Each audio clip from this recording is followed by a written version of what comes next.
말씀입니다. 사무엘상 13장 8절부터 18절까지의 말씀을 제가 읽겠습니다. 눈으로 이렇게 따라오시면 될 것 같습니다. 사울은 사무엘이 정한 기한대로 이레 동안을 기다렸으나 사무엘이 길갈로 오지 아니하매 백성이 사울에게서 흩어지는지라. 사울이 이르되 번제와 화목 제물을 이리로 가져오라 하여 번제를 드렸더니 번제 드리기를 마치자 사무엘이 온지라. 사울이 나가 맞으며 문안하매 사무엘이 이르되 왕이 행하신 것이 무엇이냐 하니 사울이 이르되 백성은 내게서 흩어지고 당신은 정한 날 안에 오지 아니하고 블레셋 사람은 mik바스에 모였음을 내가 보았으므로 이에 내가 이르기를 블레셋 사람들이 나를 치러 길갈로 내려오겠거늘 내가 여호와께 은혜를 강구하지 못하였다 하고 부득이하여 번제를 드렸나이다 하니라. 사무엘이 사울에게 이르되 왕이 망령되이 행하였도다. 왕이 하나님 여호와께서 왕에게 내리신 명령을 지키지 아니하였도다. 그리하였더라면 여호와께서 이스라엘 위에 왕의 나라를 영원히 세우셨을 것이거늘 지금은 왕의 나라가 길지 못할 것이라. 여호와께서 왕에게 명령하신 바를 왕이 지키지 아니하였으므로 여호와께서 그의 마음에 맞는 사람을 구하여 여호와께서 그를 그의 백성의 지도자로 삼으셨느니라 하고 사무엘이 일어나 길갈에서 떠나 베냐민 기브아로 올라가니라. 사울이 자기와 함께한 백성의 수를 세어보니 600명 가량이라. 사울과 그의 아들 요나단과 그들과 함께한 백성은 베냐민 게바에 있고 블레셋 사람들은 mik바스에 진쳤더니 노략군들이 세대로 블레셋 사람들의 진영에서 나와서 한 대는 오브라 길을 따라서 수알 땅에 이르렀고 한 대는 베토론 길로 향하였고 한 대는 광야 쪽으로 스보임 골짜기가 내려다 보이는 지역 길로 행하였더라. 아멘. 네, 맞죠? 제대로 읽은 거 맞죠? 네, 네, 오늘부터 이제 몇 주 동안 순종에 대한 말씀을 나누려고 합니다. 그래서 그 첫 번째 시간으로 오늘 말씀의 제목을 여호와의 말씀 앞에라는 제목으로 여러분과 말씀을 나누려고 하는데 그 본문은 사무엘상 잘 아는 말씀이죠. 잘 아는 이야기죠.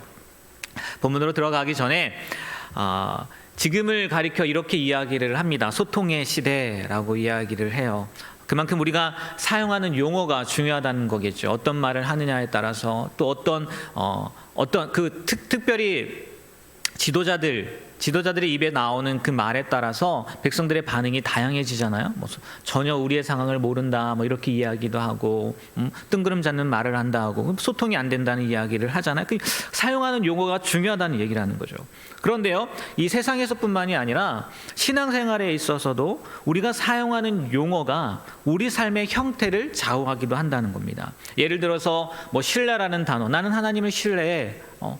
그런 얘기는 무슨 얘기겠습니까? 하나님이 어떠한 일들을 나에게 보여주시든지 나는 하나님께서 그것을 주신 것이라고 믿고 그냥 계속해서 의지하고 가겠다. 뭐 이런 의미, 이런 삶의 방향, 신앙을 나타나는 거겠죠. 또 나는 인내할 수 있어 라는 이야기를 한다면은 어떤 환난이 와도 어려움이 와도 참을 수 있다는 내 신앙은 그런 모습으로 나아가겠다는 것을 의미하기도 한다는 거죠. 그래서 우리가 신앙생활할 때 사용하는 용어도 우리 삶의 형태를 좌우한다는 거예요.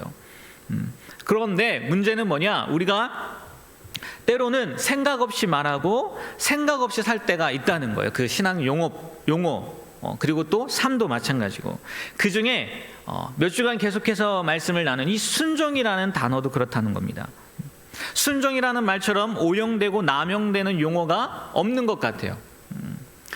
순종은 뭐 그 단어의 의미를 떠나서 단어의 뜻을 떠나서 하나님을 하나님으로 높이는 행위이고요. 우리가 순종한다고 할 때 하나님의 말씀에 순종한다고 할 때 그 단어는 그 의미는 하나님을 하나님으로 높이는 행위이고 하나님을 우리의 최고의 가치로 인정하는 행위입니다. 그렇지 않겠습니까? 내가 하나님의 말씀에 순종해, 내가 하나님께 순종해 라는 의미는 그런 의미를 가지고 있다는 거죠.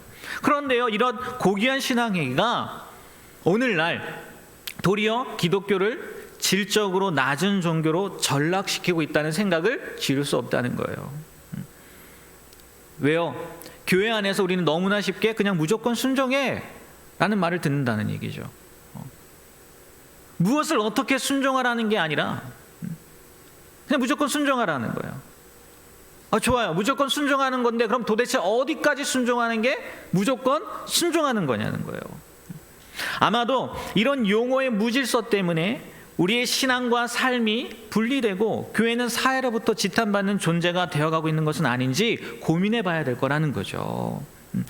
엄밀히 성경에는요, 순종이라는 말보다는 하나님의 말씀을 들으라 라는 말로 가득 차 있어요.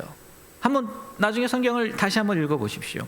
순종이라는 그 단어 자체보다는 하나님의 말씀을 들으라 라는 말로 가득 차 있다는 거예요. 그렇다면 순종이라고 이야기하기 전에 그 말의 의미를 가져온다면, 하나님의 말씀을 들으라 라는 의미를 가져온다면 하나님이 우리에게 요구하시는 내용이 무엇인가를 이해하는 게 우선되어야 되지 않겠습니까?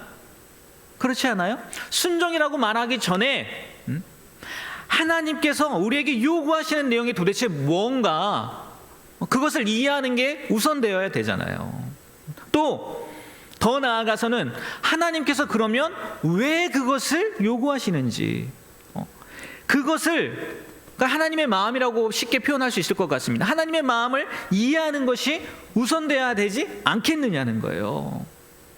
만약에요, 우리의 삶 가운데 이것만 정확하게 지킨다면, 분명하게 이해한다면 믿음으로 살려고 하는 사람들, 계속 이어질 내용처럼 순종을 하며 살고자 결단한 사람들에게는요, 아마 그 말씀대로 살아가는데 부족함이 없을 거라는 거죠. 왜요? 하나님 우리에게 요구하는 것이 무엇인지 알고, 그리고 왜 그것을 요구하는지 알았다면 순종 안 할 수가 없잖아요. 따르지 않을 수가 없잖아요. 그런데도 저희들의 잘못이죠. 지도자들의 잘못이죠. 목회자들이 순종하라고만 강조한다는 거예요. 그냥 순종해, 하면 되는 거야, 이렇게 한다는 거예요. 그래서 신성한 하나님을 신뢰하고 사는 신앙이 맹신의 종교로, 맹신, 전락되고 있지는 않은지 한번 반성해 봐야 될 것 같습니다. 오늘 나눌 말씀의 주된 내용은요, 이 말씀을 가지고 제가 여러분과 나눌 이야기는 하나님께 순종한다는 것이 무엇을 의미하는지, 또 하나님 말씀 앞에는 절대 순종, 무조건 순종 이야기했지만 하나님 말씀 앞에는 절대 순종밖에 없음을 이해하고 실천하게 하기 위해서 이 말씀을 가지고 여러분 앞에 섰다는 걸 좀 전제를 두시고 말씀을 들으셨으면 좋겠어요. 그러면 본론으로 들어가서요, 오늘 읽은 말씀 너무나 잘 아는 말씀이죠. 그 이전으로 넘어간다면 사울은 온 이스라엘이 왕을 간절히 사모하던 때에 정말 갑자기 왕위에 오른 사람입니다. 이스라엘의 첫 번째 왕이 된 사람이 누굽니까? 사울 왕이잖아요. 이스라엘 백성들이 하나님 앞에 왕을 요구하잖아요. 그래서 왕이 된 사람이 누굽니까? 우리가 잘 아는 사울 왕이란 말이에요.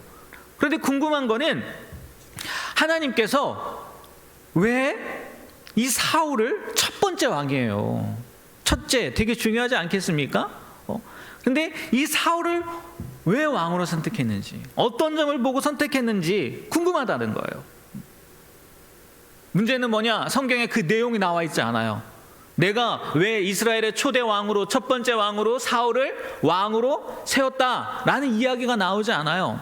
다만 사무엘상 9장, 오늘 13장 말씀을 봤지만 그 앞에 9장 말씀을, 또 10장 말씀을 천천히 또 꼼꼼히 이렇게 묵상해 보면 하나님께서 사울을 왕으로 선택한 이유를 간접적으로나마 알 수 있게 됩니다.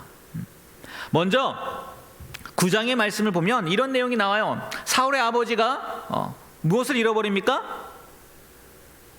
돈을 잃어버리죠. 네. 아니, 돈을 잃어버린 거 아닙니까? 네. 아는데 지금 대답 안 하시는 거죠. 마스크로 입이 가려져서. 네. 암나기들을 잃어버리잖아요. 처음 듣는 이야기 아니시죠? 네, 암나기들을 잃어버린단 말이에요. 그래서 그것을 사울이 종과 함께 사환과 함께 찾으러 가지 않습니까? 근데 다시 한번 9장 말씀을 보면요, 3절에서 5절 말씀에 보니까 이런 읽진 않겠지만 사울이요 그 암나기들을 찾아서요 에브라임 산지로 가고요, 살리사 땅을 가고요, 사알림 땅을 가고요, 베냐민 사람 땅에 가고요, 숲 땅까지 가요. 숲 땅까지. 어때요? 아버지의 말씀에 따라서 순종하는 것뿐만이 아니라 정말 최선을 다하는 모습 아닙니까? 성실한 모습을 보이잖아요. 그 아버지가 잃어버린 암나기를 찾아와라 했더니 지금 5지역이나 돌아다니는 거예요. 그러니까 샅샅이 뒤졌다는 거죠. 그래서 이런 모습, 성실하구나, 아버지의 말씀에 참 순종적인 사람이구나 라고 생각할 수 있다는 거죠. 그리고 그 뒤에 이어지는 이야기가 무슨 이야기가 나오냐면, 찾다 못 찾으니까 이 사환이 얘기를 합니다. 숲땅에 이르렀을 때 주인님 아들이라고 해야 되나, 뭐라고 해야 되나요? 도련님이라고 해야 되겠죠, 우리 표현으로. 도련님, 이 땅에 선견자가 있어요. 선견자가 누굽니까? 사무엘이잖아요. 한번 우리 선견자에게 가서 물어보면 어떨까요? 이야기를 했을 때 사울이 뭐라고 얘기합니까? 무슨 헛소리야, 암나기 하나 찾으려고 야 선견자를 찾아가냐? 그게 말이 돼? 이렇게 이야기합니까? 아니에요. 오히려 사울이 이야기를 합니다. 뭐라고? 야, 선견자를 찾아가려면 그래도 우리가 뭔가 드릴 게 있어야 되는데 내가 아무것도 갖고 온 게 없어. 그렇게 이야기를 하지 않습니까? 그래서 그 종이 자기에게 얼마가 있다는 것을 알고 그것을 가지고 선견자를 찾아가잖아요. 이 모습도 보십시오. 종의 말을 허투루 듣지 않아요. 잘 귀담아 들었다는 얘기잖아요. 어떻게 보면 말도 안 되는 소리 아닙니까? 아니, 어떻게 암나기 찾으려고 선지자를 찾아가요? 말이 안 되잖아요. 그럼에도 불구하고 종의 말을 귀담아 듣고 겸손한 거죠. 그리고 그 당시에 선견자들을 찾아갈 때는요, 당연시 여겼대요. 뭔가를 드려야 된다는 거. 그러니까 그런 것들도 알고 있었고 종교적인 부분에 있어서도 잘 알고 있었다는 거죠. 그리고 이거는 이제 제가 좀 이렇게 너무 멀리 나간 걸 수도 있겠지만, 물질력도 없었던 사람인 것 같다라는 생각도 들더라고요. 왜? 오히려 종이 돈을 갖고 있잖아요. 자기는 수중에 돈이 하나도 없는데. 그런 이야기도 나오고요. 또 이어서 사무엘을 만나죠. 사무엘을 만나서 사무엘이 지금 사울에게 이렇게 이야기합니다. 이스라엘이 사모하는 자가 누구냐? 너와 내 아버지의 온 집이 아니냐? 무슨 얘기냐면 세워준다는 얘기예요. 왕으로 세운다는 얘기예요. 그러니까 사울이 뭐라고 얘기합니까? 나는 이스라엘 지파의 가장 작은 베냐민 사람이 아닙니까? 또 나의 가족은 베냐민 지파 모든 가족 중에 가장 미약하지 아니하니까 당신이 어찌 내게 이같이 말씀하십니까? 굉장히 겸손했다는 거예요. 그리고요, 이것으로 끝나지 않아요. 9장 이어 10장 말씀에 보면 정말 사울이 왕으로 세움을 받습니다. 제비를 뽑아서 사울이 앞으로 나오게 돼요.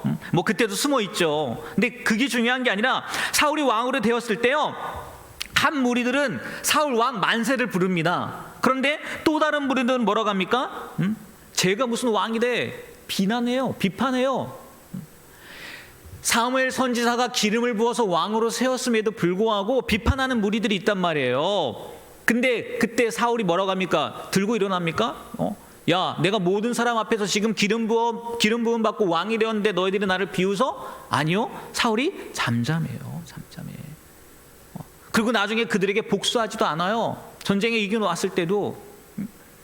아마 이런 모습들을 보고 하나님께서 왕으로 세우지 않았겠느냐는 거예요.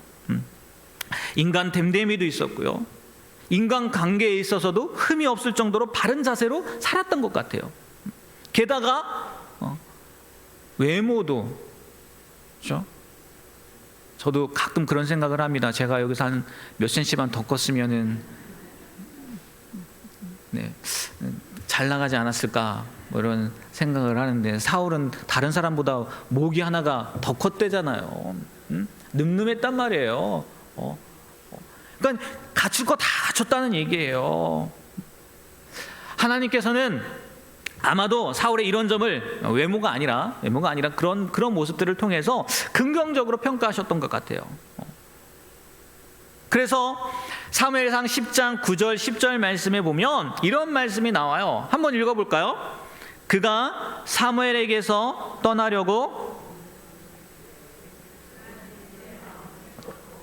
그날 그 징조도 다 응하니라. 그들이 산에 이를 때에 선지자의 무리가 그를 영접하고 하나님의 영이 사울에게 크게 임함으로 그가 그들 중에서 예언을 하니, 이 사건 때문에 나중에 사울도 예언자에 속해 있느냐라는 비아냥도 듣기도 하지만 이게 비아냥거리가 아니거든요.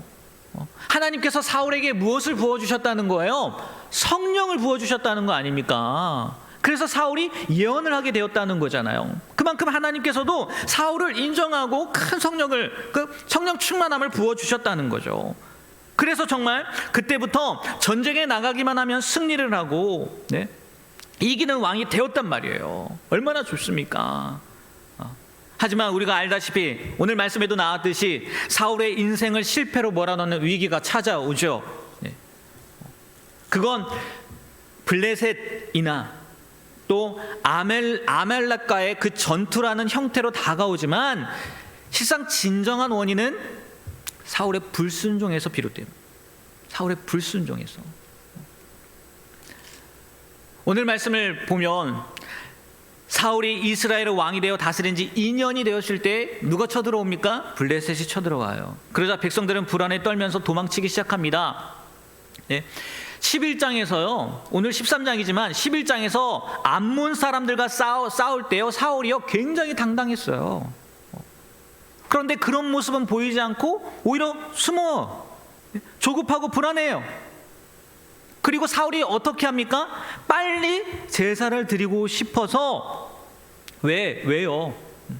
아마 이 제사를 드림으로 백성의 마음을, 제사 드린다는 게 하나님 앞에 드리는 거잖아요. 하나님의 임재를 상징하는 걸 테니까, 하나님이 그 자리에 임했다는 것을 보여주는 것일 테니까 제사를 빨리 드려서 백성들의 마음을, 군인들의 마음을 안정시키고 싶었던 것이겠죠. 그런데 문제는 뭐예요? 약속했던 사무엘이 와요, 안 와요? 안 와요. 오늘 말씀해 보면 기한이 찼는데도 안 왔다고 이야기를 합니다. 하루 이틀 엿새, 그리고 이래가 일주일이 지났는데도 안 와요. 그러니까 더 이상 기다리지 못하고 누가 제사를 드려요? 사울이 제사를 드립니다. 얼마나 웃긴 게 뭐냐면 번제를 드리자마자, 제사를 드리자마자 누가 와요? 사무엘이 나타나요. 마치 사울이 제사를 드려 하나님께 범죄하기를 기다렸다는 듯이 짠 하고 나타나잖아요. 어쩜 그렇게 타이밍을 잘 맞출 수가 있어요? 끝나자마자 나오는 거예요. 그리고 하나님의 말씀을 선포하죠. 잘못됐다고, 왜 이런 일을 했냐고.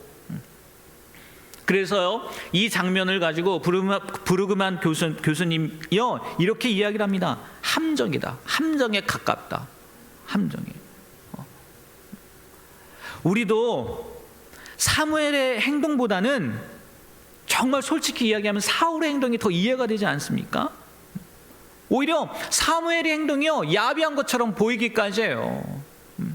조금 빨리 와주던지, 아니면 얼마나 위급한 상황인지를 인식하고 사울을 이해해 주든지 그래야 되지 않았을까라고 생각을 한다는 거죠. 하필이면 꼭 그 시간에 나타나 사울을 범죄자로 몰았단 말이에요. 우리도 사울의 경우에 처했다면 아마 사울처럼 행동했을 수도 있을 거예요. 왜인 줄 아세요? 읽진 않았지만요, 지금 오늘 본문에서 이스라엘 백성이 몇 명 나오는지 아십니까? 제가 읽어가지고 기억 못 하실 텐데 600명이에요. 그런데 그 앞장의 말씀을 보면요, 블레셋은 몇 명인 줄 아세요? 병거가 3만이에요. 그리고 마병이 6천이에요. 그리고 백성들은 해변에 모래알같이 많다고 그래요. 두렵죠. 당연히 두렵지 않겠습니까? 빨리 진짜 하나님이 오셔가지고 하나님의 임재를 상징하는 그 제사를 드리고 좀 평안하기라도 해야 될 거 아니에요. 마음의 불안함이라도 떨쳐버려야 될 거 아니에요. 네? 우리 겨우 600이라니까요. 근데 저기는 3만, 병거만 3만이에요. 병거만. 마병은 6천이고 어떻게 이깁니까? 네?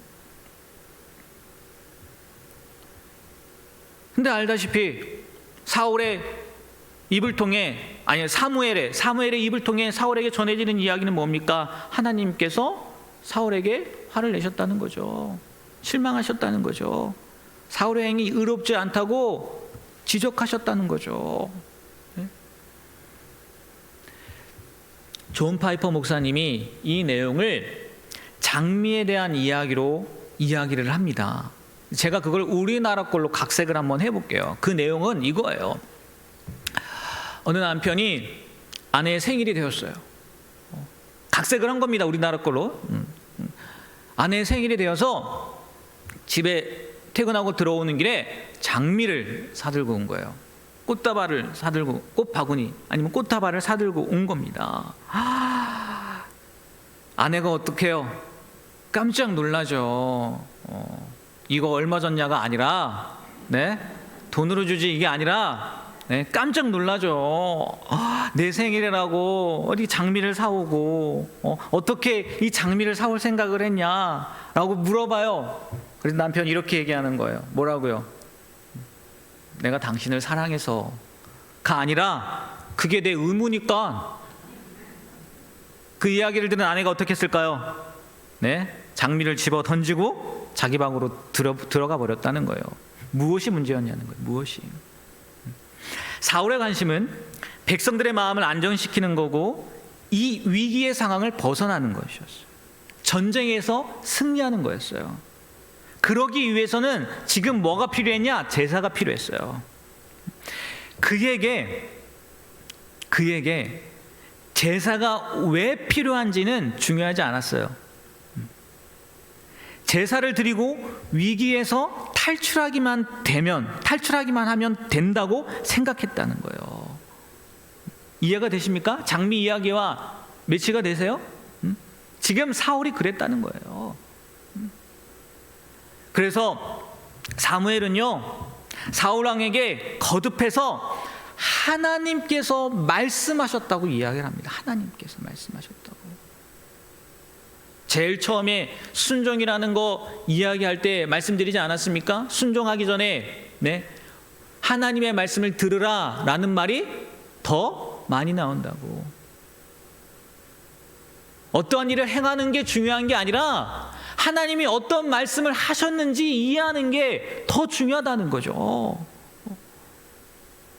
그리고요, 사무엘상 15장 말씀에 보면 여호와께서 나를 보내어 왕에게 기름을 부어 그의 백성 이스라엘 위에 왕을 삼으셨은즉 이제 왕은 여호와의 말씀을 들으소서라고 이야기를 합니다.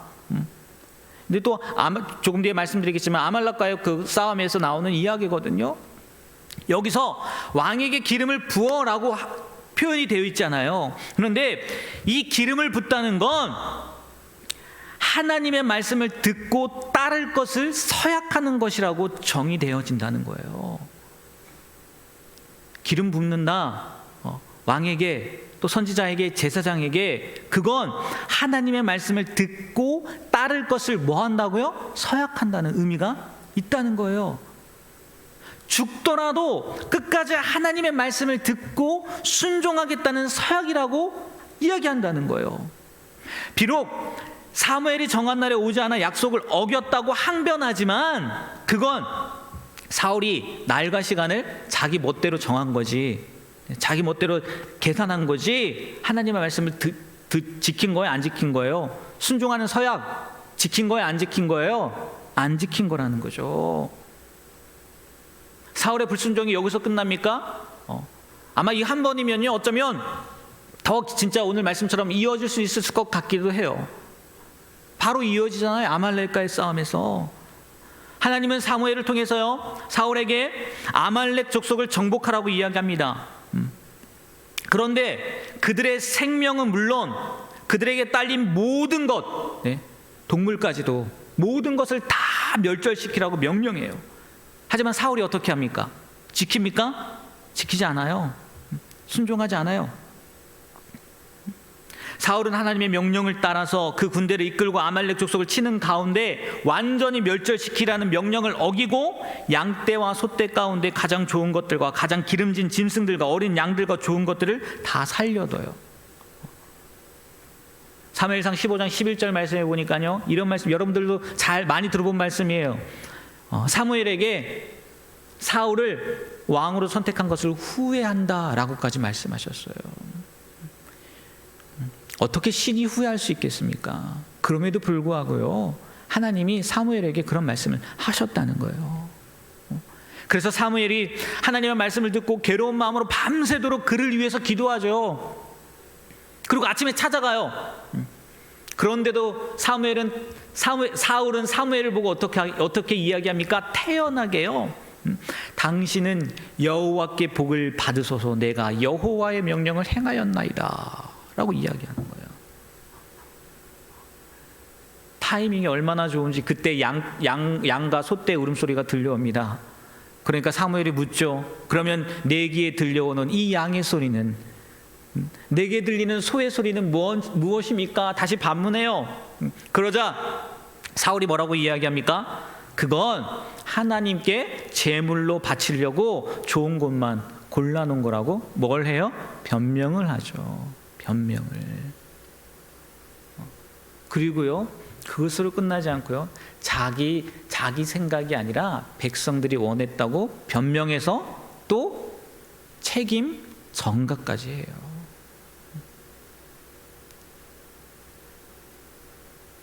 그리고 제가 준비해 오진 않았는데 사무엘상 15장 15절 말씀에 보면 한번 제가 읽어드릴게요. 이런 표현을 합니다.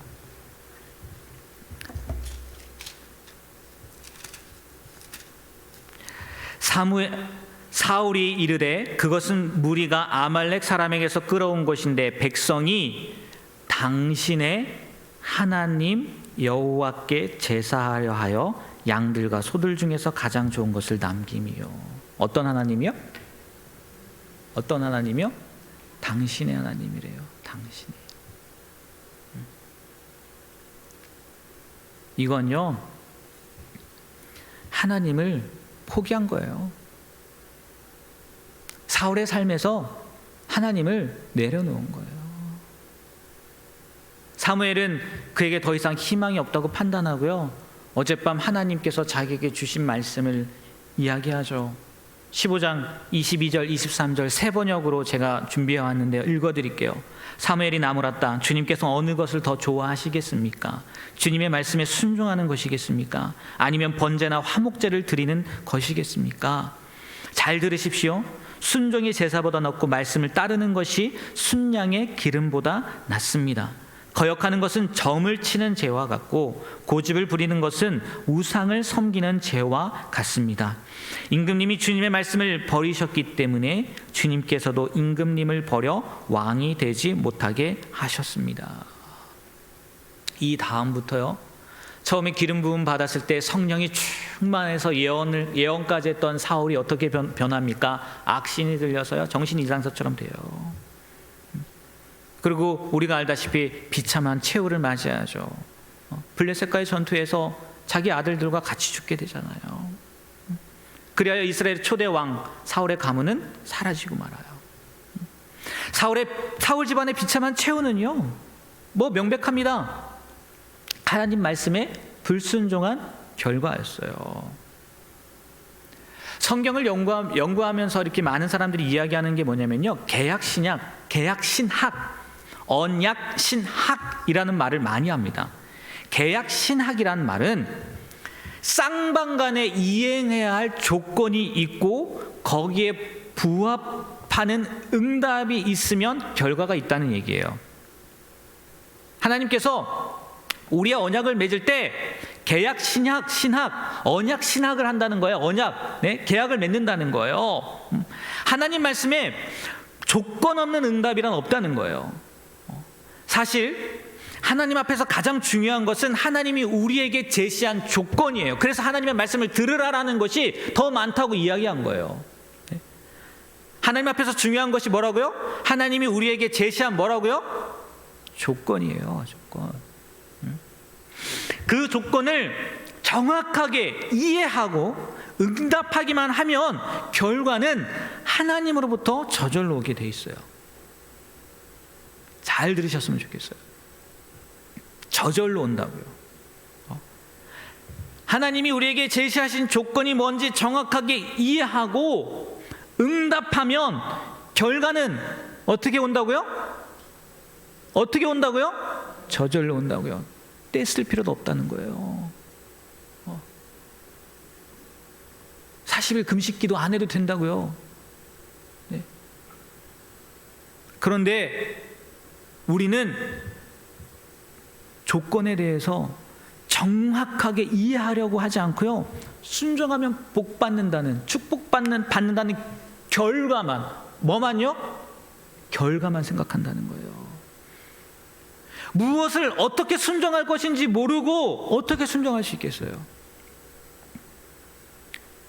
만약요, 우리가 기독교인들이 무조건 순종을 강요하면요, 일반 종교와 다를 게 없어요. 무조건 순종은 신자들을 맹종하는 신자들로 만들게 되고요, 기독교를 맹종의 종교로 둔갑시켜 버린다는 거예요. 무조건 순종은 하나님에 대한 것이라기보다는 사람에 대한 강요가 된다는 거예요. 그렇게 순종하는 사람들이요, 사람들에게 칭찬받고 인정받을 수 있을지 모르겠지만, 네, 하나님은 그를 모르신다고 할 수도 있다는 거예요. 질문 하나 드릴게요. 예수 그리스도의 이름으로 무엇이든지 구하면 다 주신다는 말이 맞습니까? 틀립니까? 네, 맞아요? 틀려요? 맞기도 하고 틀리기도 해요. 주님은 제자들에게요, 이렇게 말씀하셨어요. 너희가 내 안에 거하고 내 말이 너희 안에 거하면 무엇이든지 원하는 대로 구하라. 그리하면 이루리라. 우리는 앞부분을 자르죠. 무엇이든지 원하는 대로 구하라. 그리하면 이루리라. 그런데 조건이 있어요, 없어요? 있어요. 뭐라고요? 너희가 내 안에 거하고 내 말이 너희 안에 거하고.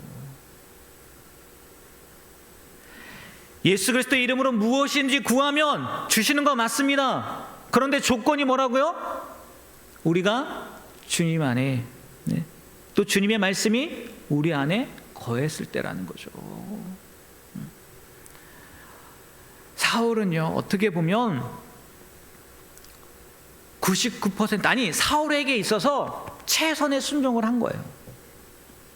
99%는 너무 많이 준 것 같고요, 사울에게 있어서 정말 최선의 순종을 한 거예요. 여러 상황을 비추어 본다면 제사 지내는 것도 눈앞에 보이잖아요, 상황이. 그러니까 사울의 입장에서는 이게 최선입니다. 그리고 아말렉과의 전장에서도 핑계댔고 책임 전가를 했다고는 했지만 백성들이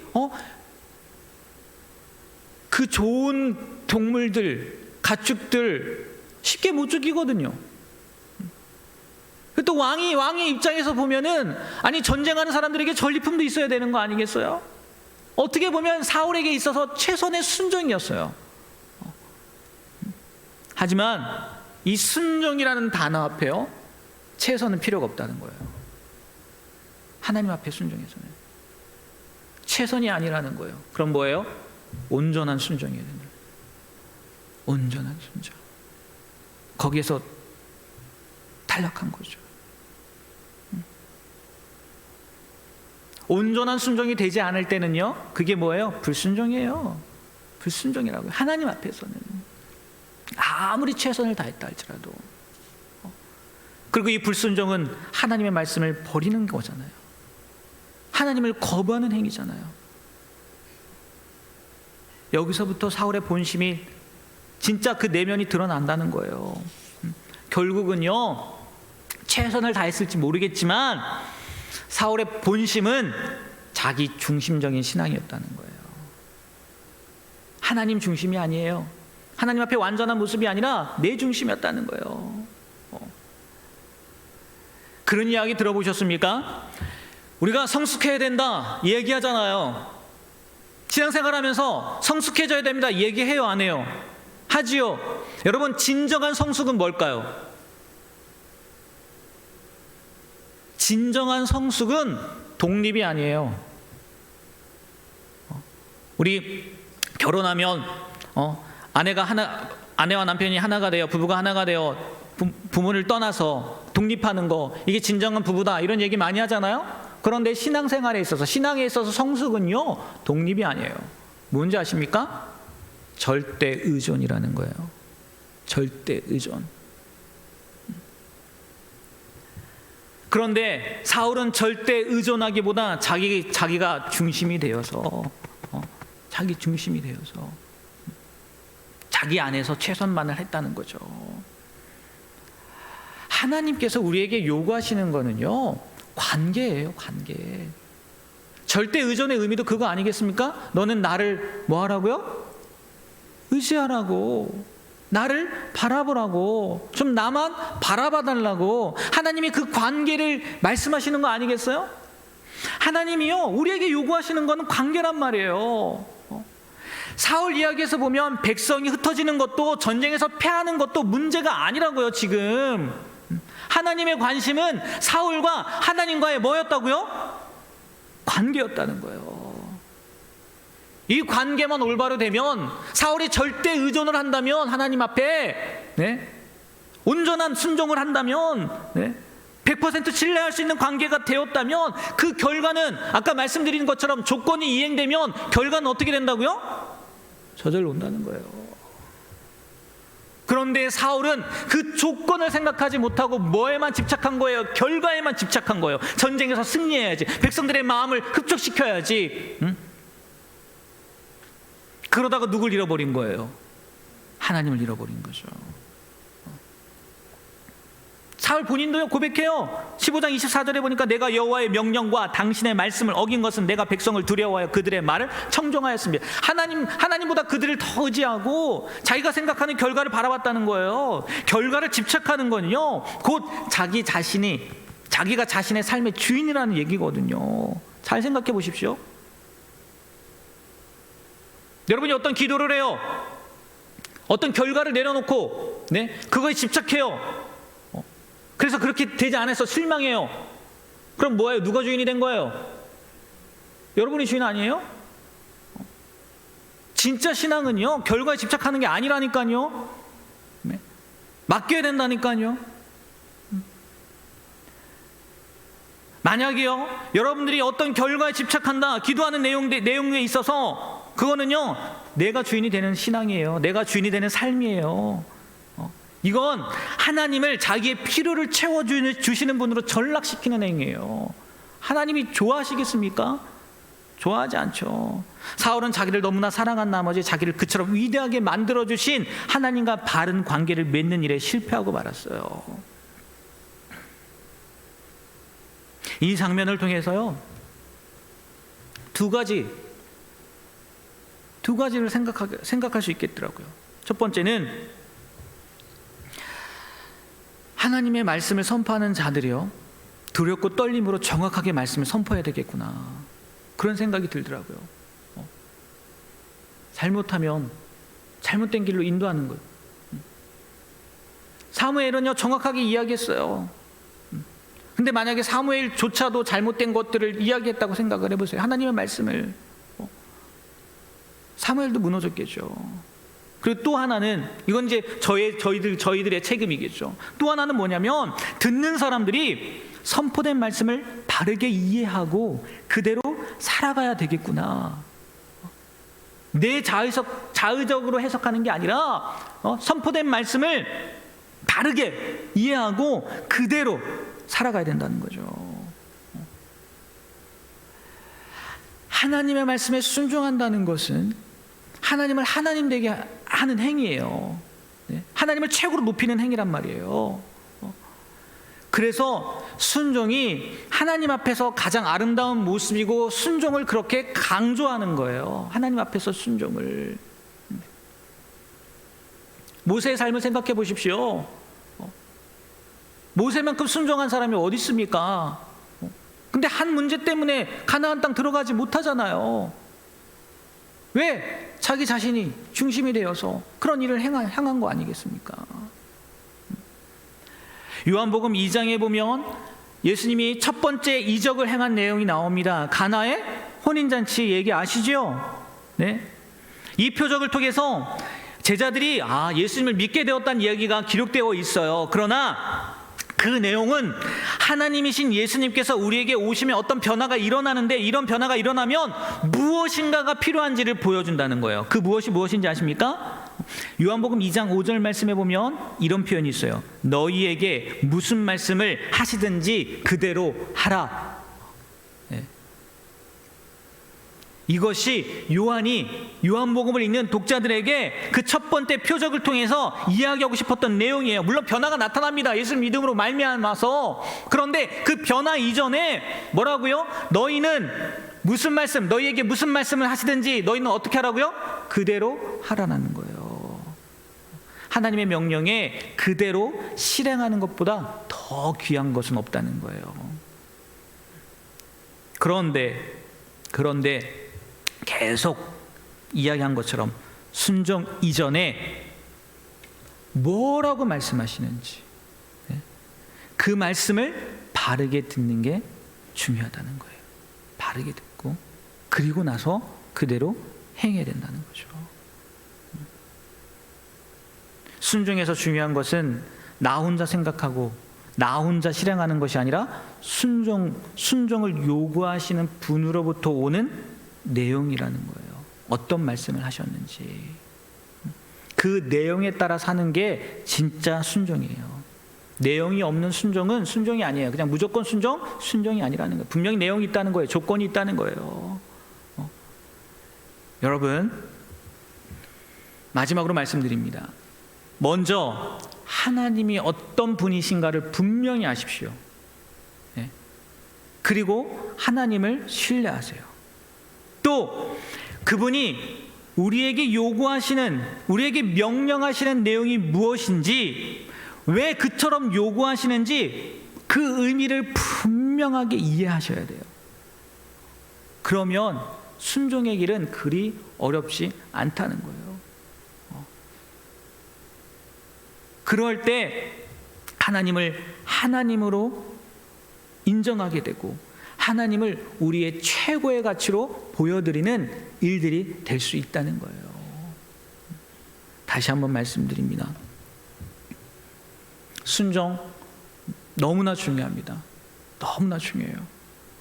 우리의 평생의 삶에 함께 가야 될 이야기예요.